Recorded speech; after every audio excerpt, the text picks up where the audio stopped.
Well, hello there. Happy Halloween, and welcome to The Night He Came Home, Halloween's home video history, the series where we're looking at each and every home video release of the Halloween films in chronological order. In our last episode, we looked at the very first release of the original Halloween on both VHS and Betamax formats by Mita Home Entertainment.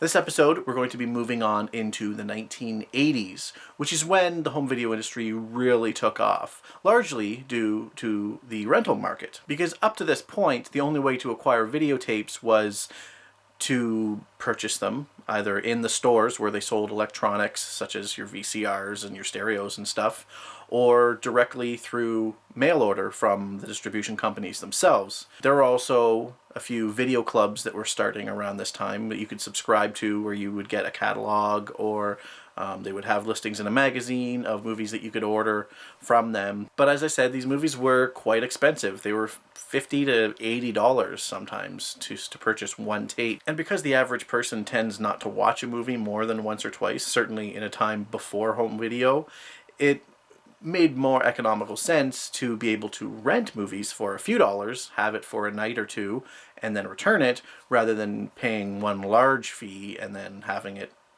sitting on your shelf that you might watch maybe once or twice every few years, or once or twice a year. So some rental stores started appearing in the early 80s, and of course the distribution companies were not happy about this. They fought the legality on it and lost.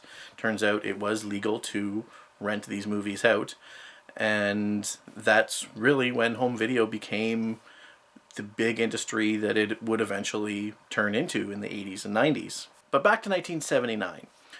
Charles Band had founded Mita Home Entertainment, and as I said before, Charles Band is a filmmaker first and foremost. And if there's anything that anyone needs to know about making movies, it's that it's very expensive. And so he found himself constantly in need of money to produce his films. And so since he had this side project of Mita Home Entertainment, he would frequently find himself going to the company to take large amounts of money to put into his films for his budgets. And in exchange, he would sell off some of his shares of the company. And so this kept happening throughout the year, and eventually it got to a point where he wasn't too happy with the way the business was being run, and so he sold off all of his shares by the end of the year and was completely out of the company. However, he didn't really want to leave the home video industry itself, and so soon afterwards he started up Wizard Video. And they released a lot of cult horror classics such as the Texas Chainsaw Massacre, the infamous I Spit on Your Grave, as well as Lucio Fulci's Zombie. And in the early 80s, there was another industry that was just starting to take off as well, and that was the video game industry. And so Wizard also got into distributing some video games as well.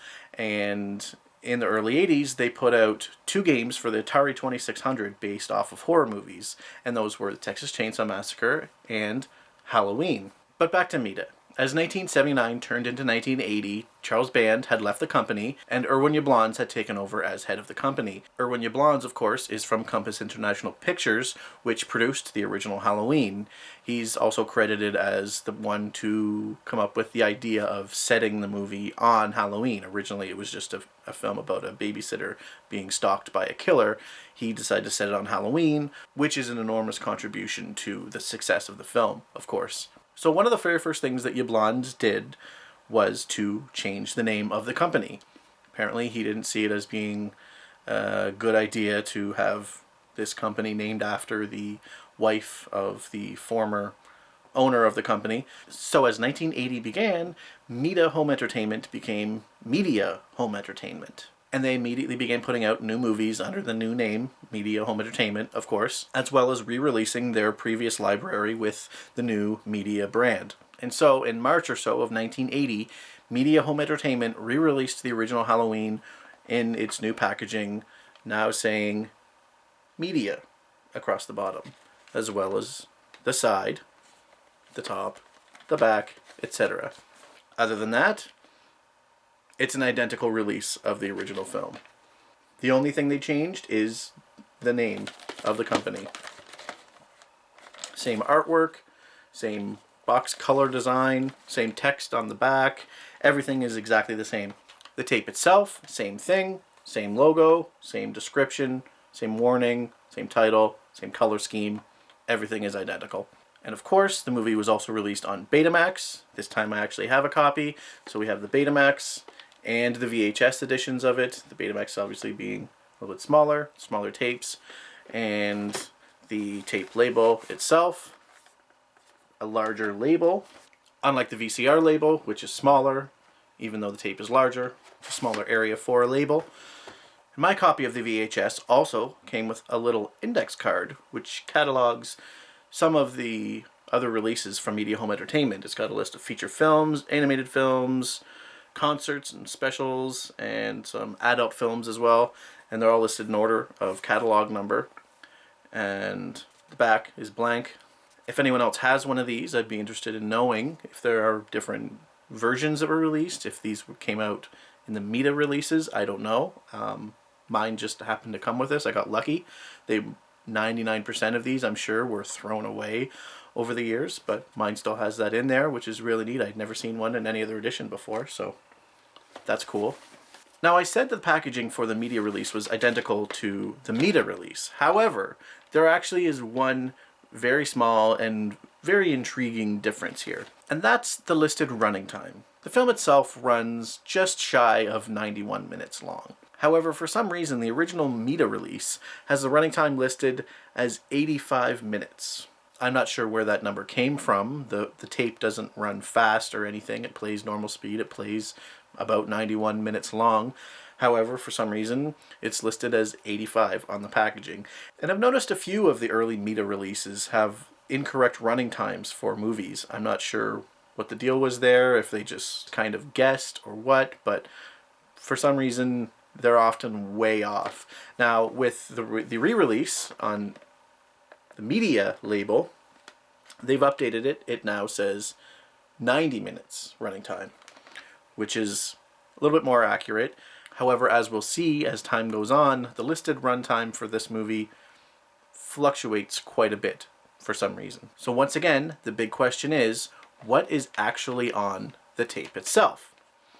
Well, that actually depends. It seems that they initially put out the brand new packaging before they actually updated the tapes themselves and updated their logo on the tapes themselves. And so some of the releases under the new media name are actually the original Meta tapes, just with a new box and a new label on it.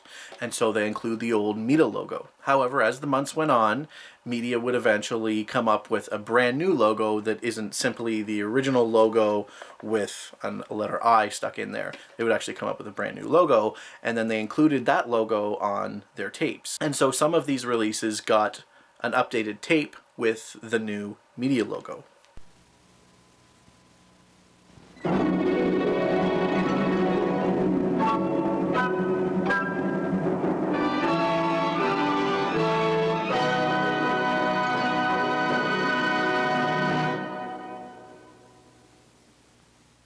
So, as you can see, they use the same cheesy music from the original Meta intro, but they have a new logo for Media now. Now, as for the version of the movie that's actually included on this tape, it's the exact same version that was on the previous Meta release, where the sides have been cut off and it's been squished in a little bit so as not to have to cut off as much of the sides. Now, there is one other variant that I know about of this first Media release, and that is that some tapes have a colorless label instead of the yellow logo on this one. It's the exact same content, it's the exact same text, the exact same design. However, for some reason, this just isn't colored in. I've seen a few different copies of this, so I'm assuming that it was an official release and not some sort of bootleg or dub of the film. But I'm not exactly sure when these were released or why they were released. It could have been a printing error on some of the shipments that went out. I'm not sure. I would think that if it was a deliberate design, I would assume that this would have come after this, since this is based off of the Meta design of those tapes, and this would seem to be a newer update to it. But this tape that I have here is one of the ones that has the Meta logo on it, so that would imply that it came out before this one, which has the new Media logo on it. So I'm really not sure. If anyone else has any other media tapes with this white logo for any other films, let me know. I'd be interested to know if we can kind of fill in the gap there on some of that information, but for now, I really don't know. Now up next we have one of the most unusual and intriguing releases of Halloween. As I said earlier, one of the ways that you could acquire some films was to order them through video clubs that you would subscribe to.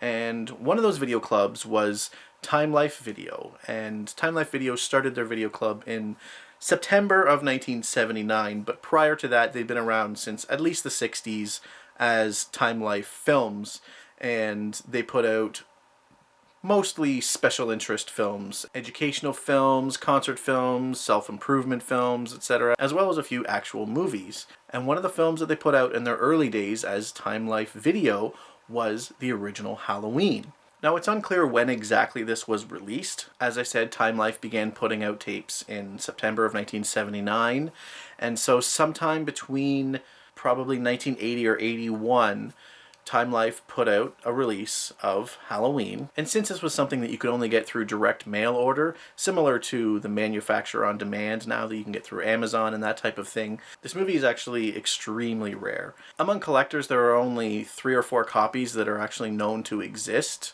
all of them on VHS. And I'm happy to say that I am one of the owners of this rare tape. Now, as you can see, it's nothing special. It's just a brown, plain clamshell case with a sticker that goes along the side. There's nothing on the back. The sticker merely says Halloween, 93 minutes now. We're up to 93 minutes somehow. Again, runtime, not sure what's going on there. Copyright 1978, International Productions, and then has the Time Life logo here. Now, what International Productions is, I'm not sure. I'm assuming it's supposed to say Compass International Productions, but I really don't know. Now the case itself, as I said, pretty plain. It's brown. It's got a kind of a rough texture to it, but it does have the Time Life logo down here embossed, as well as on the side, which is kind of an interesting little feature to it to sort of distinguish it from just generic clamshells that you might just find out and about. Open it up, and there's an interesting little warning here on the inside, little sticker inside, and it says, "Stop copy. Notice, duplication of this copyrighted material or any part thereof without prior written authorization of the copyright holder constitutes a violation of federal law. Such violation may result in the assessment of civil penalties against the offender." Instructions. The picture on your TV may roll when a cassette encoded with stop copy is played. To correct this effect, simply adjust the vertical hold control on your TV until the picture is stable. Now, I've heard that some of the early VHS tapes have this sort of weird copy protection on them that causes them to actually not play on later model VCRs. This plays well on mine. I don't know if that's true or not, but it's something that I've heard. If any of you out there have had any experience with that, let me know. Now, full disclosure here, my copy of the tape is legit. It's real. It's not a copy. It's not a bootleg. My case is a legitimate case, as you can tell. It's got the actual Time Life logo inscribed on there. You can't fake that. But my label is actually a reproduction that a friend of mine did for me. My copy did not come with the original label, so I had someone recreate that for me. So technically I don't have a complete copy of this extremely rare tape, but pretty close. Now, a big question is, are there Betamax versions of this tape? The answer is probably. However, none have surfaced. To my knowledge, no one has ever found one. Certainly no collector has come forward as having one. However, I have seen an advertisement for the beta release of the movie, and I believe it was in Videophile magazine. And so if just one person ordered this movie on Betamax, which seems likely because it was quite a popular film, then it's possible that one of these still exists somewhere. However, none have surfaced. As a matter of fact, I've only ever seen one Betamax from this era of Time Life Video releases. Now, I do have 2 other tapes from this era of Time Life Video, both on VHS, and those are Rust Never Sleeps, which is a Neil Young concert from 1979, and Caesar and Cleopatra, which is a televised production of the George Bernard Shaw play that was done in 1976 and has Alec Guinness in it as well as Genevieve Bujold. And you'll notice that they all have this exact same coloring, this exact same color scheme on all these tapes. However, the one Betamax tape that I've seen has a red band across the top and the bottom instead of a blue one. So presumably the Betamax release of Halloween from Time Life Video, if it exists, would have a red band on the label instead of a blue one.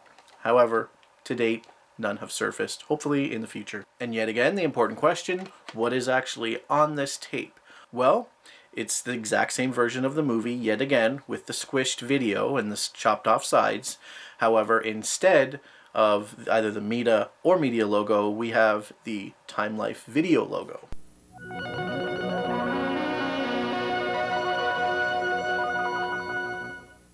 And in this case, the Time Life logo also appears at the end of the tape after the movie's credits with a voiceover announcing the copyright warning. Now, I've noticed one thing on my copy of the tape, and that's a glitch in the film. And it doesn't appear to be an error with the actual physical tape itself, but it seems that there's a moment in the film where one of the lines has been cut out. And I'll show you that right now.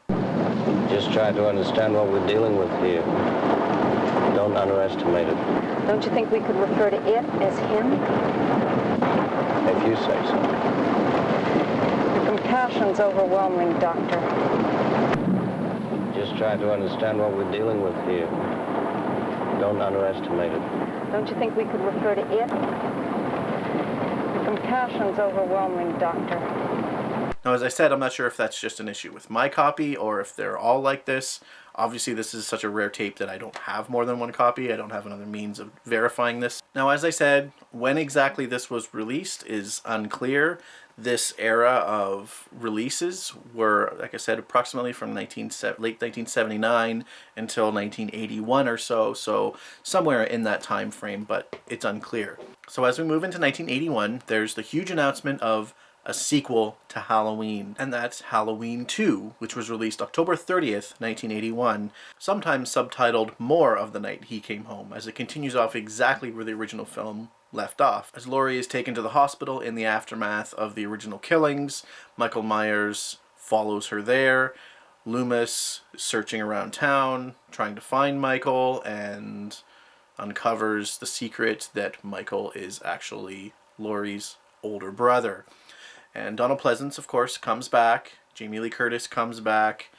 Bunch of new people to get killed in the film. And John Carpenter and Deborah Hill are back writing the script. However, John Carpenter didn't direct this time. The directing duties were given to Rick Rosenthal, who was, I believe, at the time a first-time director. The film rights had been picked up by the Italian producer Dino De Laurentiis this time. And while it didn't do well as the original film's $47 million, it did bring in about 10 times its budget at about $25 million. And so it was still a huge success. Now, presumably to tie in with the new film, Media went all out and for the first time released brand new packaging for the original Halloween.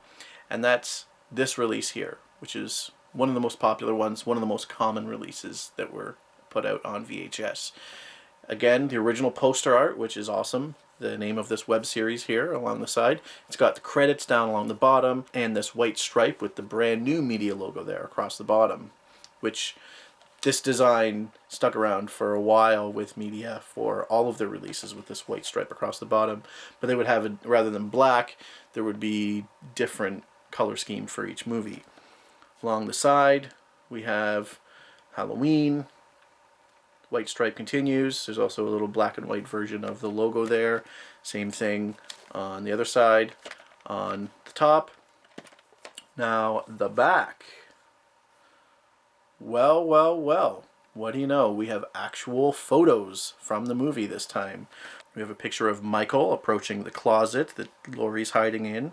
We have Bob and Linda in bed having sex. And we have Laurie cowering in front of the couch. The description this time reads, color, 90 minutes. The most successful independent motion picture of all time, a horror classic that will scare you out of your wits. Michael Myers escaped from the Illinois State Mental Hospital after 15 years of treatment for the brutal murder of his sister and has returned to Haddonfield to relive his crime. What follows is a reign of terror. He came home for Halloween and may return. So the description is almost identical to the one that was on the previous media and Meta releases, just some minor tweaking. It's been edited down a little bit. Myers is still spelled incorrectly, M-E-Y-E-R-S instead of M-Y-E-R-S. It also says copyright 1981, Media Home Entertainment Inc., all rights reserved, printed in USA, Los Angeles, Calif. Now, one of the interesting things about these releases of the media films is that there's actually a bottom flap that has a warning down here. It says, "Warning, licensed only for non-commercial private exhibition in homes. Any public performance, other use, or copying is strictly prohibited and may subject the offender to civil liability and severe criminal penalties." Title 17, United States Code, Section 501 and 506. And so to get the tape out, you actually have to pry this open, which is something that's very uncommon in VHS tapes. Most of them will just slip out if it's not a clamshell or some sort of other elaborate packaging. So the tape itself has a metallic silver label with the brand new media logo on it. It says Media Home Entertainment Inc. presents Halloween, color, 91 minutes. Licensed only for non-commercial private exhibition in homes. Any public performance, other use, or copying is strictly prohibited. Copyright 1981, all rights reserved, Media Home Entertainment Inc., Los Angeles, California. So let's recap this running time issue. First, we had 85 minutes listed on the original Meta VHS and Betamax tapes. Then, we had the first media release, which had 90-minute listed running time. And again, both of these are included on the tape and the box itself. Then there was the Time Life video release, which says 93 minutes on both the tape label and the box label. And now we have this brand new release, which has 90 minutes listed on the back of the box and 91 minutes listed on the cassette itself. So quite a bit of discrepancy as to how long this film actually is. I have no idea why this is, and again, this is something that will continue on throughout the years as they don't know how long this movie is. And as always, the important question, what is actually on this cassette? Well, the exact same thing that's on this cassette. We have the brand new media logo and the film itself, which is the same transfer that has been used since the very beginning, which is squished, sides cut off, although as the tapes get more recent, as they become newer, the tape quality increases, and so picture becomes a little bit more clear. That could also just be because the older tapes have degraded more over time. I'm not really sure. I know tape quality did improve over the years, so it's probably some combination of that. But as far as the actual transfer itself, the actual cropping of the film has been identical in every release so far, other than the little glitch that was found in the Time Life tape. And that wraps up 1981, as well as this episode of The Night He Came Home. Next episode, we move on to 1982, where we will see, of course, the home video release of the second Halloween film, and a brand new Halloween film yet again, 2 years in a row. So, until then, curfew is now in effect. Please confine your activities to your own home. Thank you. Have a pleasant evening.